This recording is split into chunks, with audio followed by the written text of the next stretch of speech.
about how can you fix this problem or know how you can do that on your Clash Royale app. So all you have to do, so you just click here on settings, click on it here, and just click on settings. It's going to show for you list like this here. So then you go down, just keep going down, then you click here on apps, then you come to apps list here, and there you're looking for Clash Royale app, or just click on search, then here add Clash Royale app. It's going to show for you like this, click on it here.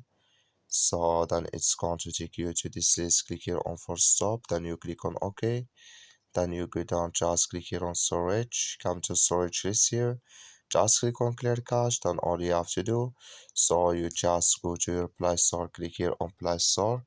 So then you search here for Clash Royale app, it's going to show for you like this.